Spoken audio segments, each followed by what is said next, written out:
students, this is the question from the session 2018 and 19 by CBSE. This question from the unit electrochemistry, and we are provided with the cell, and we have to find out the change in standard Gibbs energy and the value of log Kc. The cell is here, that is cadmium and zinc जो हमारा cell है. Zinc is getting oxidised solid state से वो aqueous में zero oxidation state से +2 oxidation में चला गया है. And cadmium from the +2 oxidation state से +1 ऑक्सीडेशन स्टेट में चला गया. तो जो हमारा सेल है that is zinc and cadmium. जो हमारा जिंक है it is working as anode, and जो कैडमियम है it is working as a cathode. But हमें यहाँ पे standard change in Gibbs energy निकालना है, जिसके लिए जो हमें फॉर्मूला होता है, अगर हम इसका आंसर लिखें, so how we will write the answer. The solution that is standard change in Gibbs energy. How you will find it out? Minus n. n यहाँ पे number of electrons है, and that is f जो Faraday's constant है into E standard of the cell. ये जो हमारा formula होता है ये भी आपने याद कर लेना है. अगर आपको MCQs में आता है कि what is the relation between standard electrode potential and standard change in Gibbs energy, तो ये रिलेशन है. यहाँ मैंने आपको बता दिया है कि n जो है that is number of electrons those are participating in oxidation and reduction, and f Faraday constant है, और E जो है ये that is a standard change या स्टैंडर्ड इलेक्ट्रोड पोटेंशियल. अब मुझे यहाँ पे जो स्टैंडर्ड इलेक्ट्रोड पोटेंशियल निकालना है, how I will find it out. मुझे ना यहाँ पे स्टैंडर्ड इलेक्ट्रोड पोटेंशियल कैडमियम का भी दिया हुआ है और स्टैंडर्ड इलेक्ट्रोड पोटेंशियल जिंक का भी दिया हुआ है. तो हम ई सेल कैसे निकालते हैं? ई सेल, ई स्टैंडर्ड कैसे निकालते हैं? That is E cathode minus E anode. ये आपने बेटा याद रखना है. E standard cathode minus e standard anode, ये भी लिख सकती हूँ. आपको पता ही होना चाहिए, क्योंकि मुझे मैंने अभी स्टार्टिंग में आपको बोला ये सेल दिया है ना, तो जिंक जिसका ऑक्सीडेशन हो गया वो एनोड पे है, तो जिंक वाला ये वाला दिया है, और मैंने एनोड यहाँ लिखा हुआ है. आप ऐसे भी लिख सकते हो इसको, और ई नॉट रिडक्शन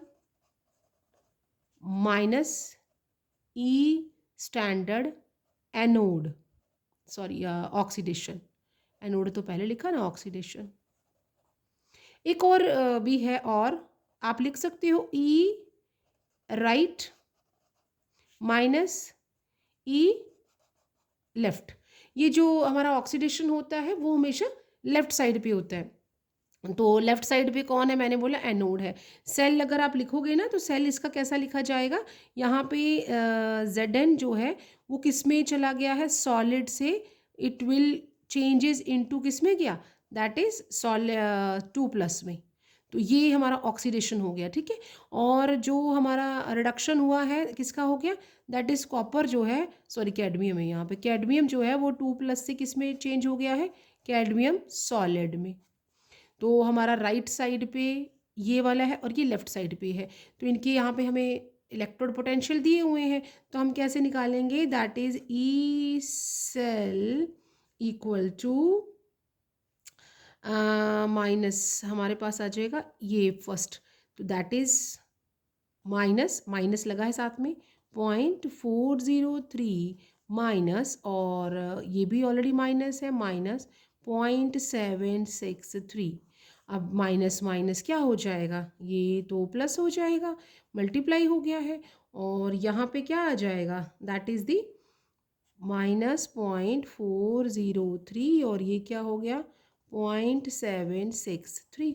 अब हम क्या करेंगे? इन दोनों को अगर हम सब्ट्रैक्ट करते हैं, then what we will get? 3, that will be 0, and 6 में से 0 गया तो 6, 7 में से अगर 4 जा रहा है तो दैट इज़ 3, और पॉइंट की जगह पे पॉइंट आ जाएगा और साथ में वोल्ट आ जाएगा। तो ई सेल आपके पास आ गया। मैंने अभी बोला कि बेटा रिलेशन यहाँ दी है कि standard change in Gibbs energy आप इस तरह से निकालोगे, तो हम आप वैल्यूज़ को आप लगा लो। तो मुझे, और यहाँ पे कितने इलेक्ट्रॉन जो है वो कर रहे हैं 2। आप इलेक्ट्रॉन देख सकते हैं बेटा, यहाँ पे भी 2 है, यहाँ पर भी 2 है, तो मतलब 2 इलेक्ट्रॉन यहाँ पे शिफ्ट हो रहे हैं। एन यहाँ पे 2 है, एन यहाँ पे 2 है, और जो एफ है वो क्या होता है, दैट इज़ दी 96500 काउलम पर मोल। ये आपने याद रखना है।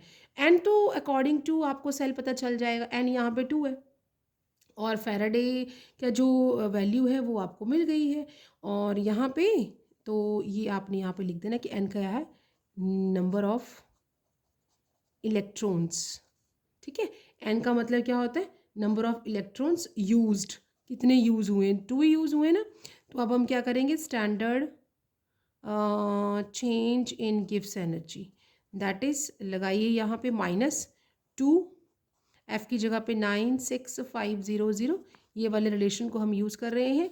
तो साथ में आपका जो वैल्यू आ गई है ई सेल की, दैट इज़ दी 0.36। और हम पॉइंट के बाद ना 2 डेसिमल तक ही चलें तो बेटर है, ज़ीरो लगा लेंगे तो कोई वैल्यू तो नंबर तो है नहीं। तो जब हम इन सभी को मल्टीप्लाई करेंगे, and let me do the rough work, you will get, सबको यहाँ से हम आ जाएगा हमारे पास 100, तो ये दोनों यहाँ से जाएंगे, कट हो जाएंगे, और सभी को मल्टीप्लाई करने के बाद हमारा जो आंसर है, दैट इज़, ये आंसर जो हमारा आ जाएगा 69480 जूल। तो बेटा क्योंकि मैंने तो अभी कैलकुलेटर से ये आंसर निकाल लिया, you are not a provided calculator ना, तो मैं क्योंकि अभी इसको करती तो ये जो वीडियो लेक्चर्स हैं थोड़ा और ज़्यादा लंबे हो जाएंगे, और अभी क्योंकि आपके एग्ज़ाम का टाइम है, you are preparing yourself for the practical exams also. So इस तरह से आपने मल्टीप्लाई करके जो standard change in gives energy और यूनिट जो है जूल पर मोल। ठीक, अब दूसरा है लॉग केसी भी हमने निकालना है। तो आपको वो भी रिलेशन मैंने अपने पहले वीडियो लेक्चर्स में भी दिया हुआ है कि कैसे हमने इस वैल्यूज़ को लगाना है, दैट इज़ कैसे standard change in gives energy को आप रिलेट करेंगे, ये तो आपके पास आ गया। और ई सेल को, तो हम ई सेल क्या होता है, E standard of the cell equal to, that is 0.0591 divided by n. यहाँ पे एन क्या है, number of electron used, log K c. और आपने ना लॉग के सी की वैल्यू ही निकालनी है। ठीक है, लॉग के सी की वैल्यू निकालिएगा, और ये क्या हो जाएगा, that is E cell. E cell तो आपके पास आया ही था, ई सेल कितना आ गया था, दैट इज़ अभी हमने निकाला ना, ये आ गया है 0.36 इक्वल टू, और ये तो है 0.0591, एन है आपके पास 2, और ये है लॉग के सी। तो आपने सिर्फ लॉग के सी की वैल्यू ही निकालनी है। ठीक है, लॉग के सी की वैल्यू आप निकालोगे तो आप 2 को इससे मल्टीप्लाई कर दो, क्रॉस मल्टीप्लिकेशन में चला जाएगा, और ये इसके रेसिप्रोकल नीचे आ जाएगा। और लॉग के सी, क्योंकि हमने लॉग की वैल्यू लॉग के सी तक ही निकालना है, सो log Kc equal to, that is 0.36 multiply with 2 divided by 0.0591। और इन सबको जब हम मल्टीप्लाई करेंगे और डिवाइड करेंगे तो हमारा जो आंसर है दैट इज़ 12.18। तो ये log Kc, मुझे log Kc की वैल्यू ही निकालने के लिए बोला है। Find the value of change in standard gives energy and log K सी, तो वो हमने इस तरह से निकाल लिया। So this is the way how we can find out the answers for 3 mark questions. And you must know कि E standard किस तरह निकालते हैं अगर आपको electrode potential, standard electrode potential दिए हुए हैं, and what is the relation between the standard electrode potential and change in gives energy and how it is related with the log Kc। तो ये चीज़ें आप याद करिएगा, and see you in next video, and don't forget to subscribe my channel for the coming new updates.